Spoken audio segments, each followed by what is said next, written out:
Hello everyone, welcome back to my channel English Learning Legacy. আমরা অনেক সময়তে spoken English বলার সময় কিছু প্রবলেম ফেস করে থাকি। সেটা হচ্ছে আমাদের ভোকাবুলারি প্রবলেম।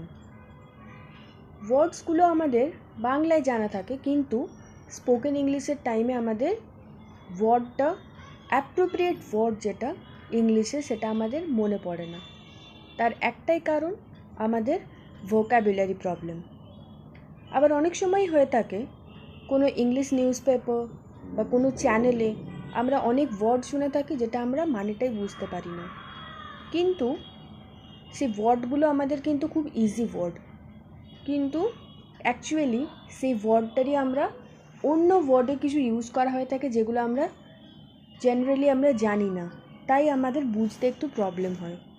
সো আজকের এই ভিডিওতে আমরা এরকমই কিছু নিউ স্পোকেন ইংলিশ ইমপ্রুভ করবে এই ওয়ার্ডগুলো নিয়ে আমরা আজকে একটু ডিসকাস করব, তাদের মিনিং আর তাদের সেন্টেন্স নিয়ে।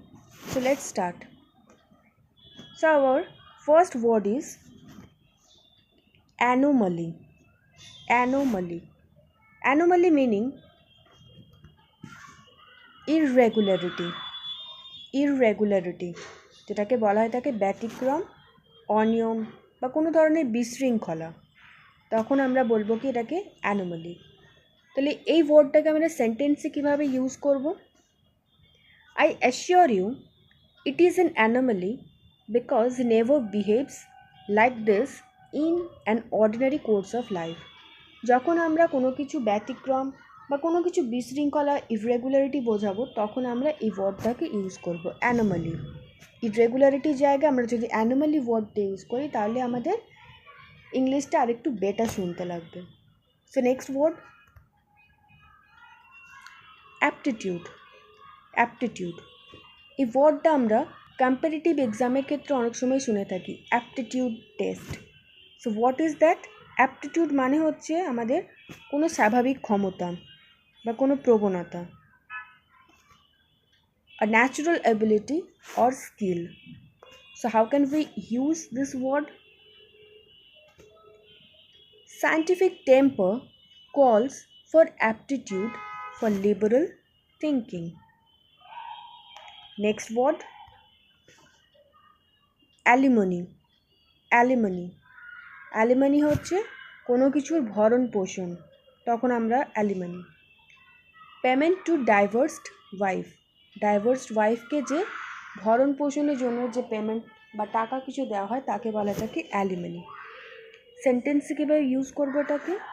C has been fighting for alimony from her estranged husband for 2 years। 2 years ধরে সে তার অ্যালিমনিটা পাওয়ার জন্য হাজব্যান্ডের সঙ্গে লড়াই করছে, ফাইট করে আছে। ওকে, নেক্সট ওয়ার্ড অ্যাম্বিগুয়াস। অ্যাম্বিগুয়াস মানেটা কি? অ্যাম্বিগুয়াস হচ্ছে কি অ্যাকচুয়ালি কোনো কিছুর ডাউটফুল যদি হয়, আমাদের সন্দেহ হয়, তখন doubtful in meaning, sentential problem. কোনো কিছু যখন আমাদের সন্দেহ হয়, কোনো কিছু ক্লিয়ার নয়, তখন আমরা অ্যাম্বিগুয়াস ওয়ার্ডটা ইউজ করে থাকি। নেক্সট ওয়ার্ড, আমাদের next word allege. Allege, allege meaning হচ্ছে কোনো কিছুর সপক্ষে তার যুক্তি দেখানো, চার্জ উইদাউট প্রুফ। কোনো কিছুর যদি আমরা প্রুফ দেখাই, it was alleged by her enemies that she has misappropriated the money of the trust. কোনো কিছুর যখন আমরা যুক্তি করি তখন তাকে বলা হয় অ্যালেজ।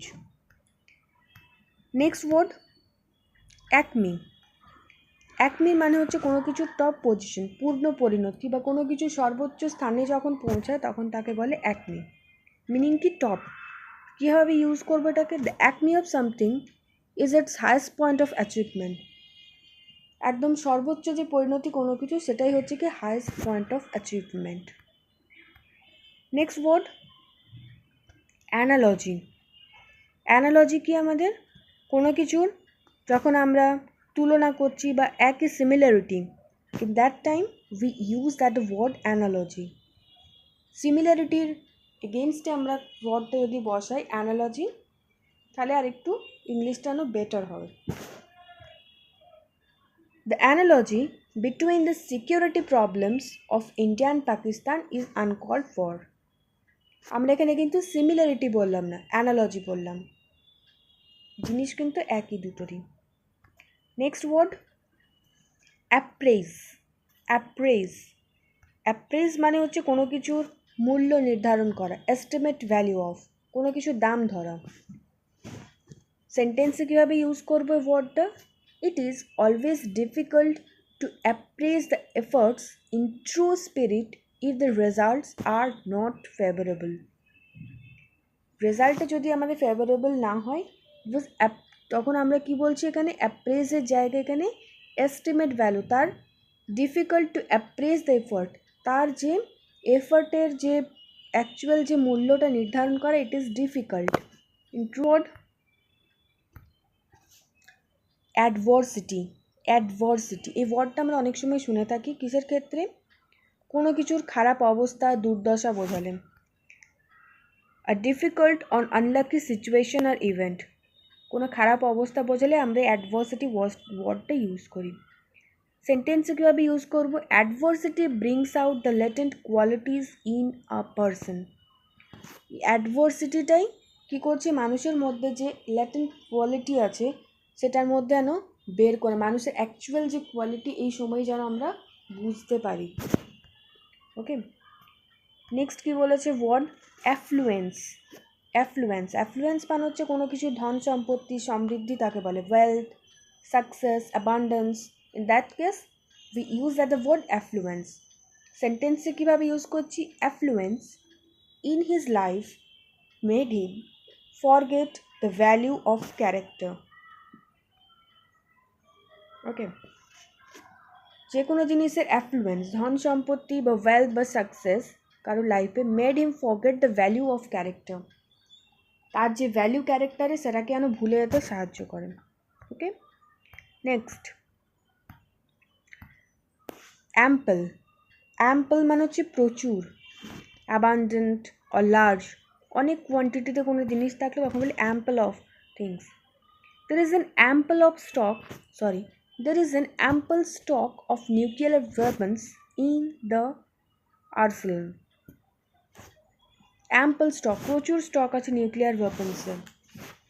ওকে, নেক্সট ওয়ার্ড আমাদের কি? অ্যাবসলভ। অ্যাবসলভ মানে হচ্ছে কোনো কিছু ক্ষমা করা, মুক্তিদান করা, ক্ষমা করা, pardon. At last, he was absolved from the charge of misconduct of his officer. সে ক্ষমা পেয়েছে at last. Okay, from the charge of misconduct to his officer. অফিসারকে মিসকন্ডাক্ট করার যেটা করেছিল সেখান থেকে সে যেন আলটিমেটলি সে মুক্তিদান পেয়েছে বা ক্ষমা পেয়েছে, পার্ডন। ওকে, নেক্সট ওয়ার্ড অ্যাবসকন্ট। অ্যাবসকন্ট পালানো বা আত্মগোপন করা, তখন যেমন হচ্ছে কি হাইড বা রান সিক্রেটলি, যখন সেখান থেকে মানুষ has been absconding since he committed the murder, সেখান থেকে যেন পালিয়ে গেছে, since he committed the murder. Okay, next word আমাদের কি? অ্যানিহিলেট। অ্যানিহিলেট অ্যানিহিলেট মানে কি? ডেস্ট্রয় বা ধ্বংস করা কোনো কিছু। The use of nuclear weapons is likely to annihilate humanity. কী করছে? ধ্বংস করে দিচ্ছে যেন হিউম্যানিটিটাকে এই নিউক্লিয়ার ওয়েপন্সের ইউজ করার জন্য। ওকে, নেক্সট ওয়ার্ড অ্যাফেবল। অ্যাফেবল অ্যাফেবল মানে হচ্ছে ভদ্র বা প্লিজিং, কোনো কিছু আমাদের যখন প্লিজিং হয় বা ভদ্র তখন আমরা ওয়ার্ডটা ইউজ করে থাকি অ্যাফেবল। সেন্টেন্সে কীভাবে?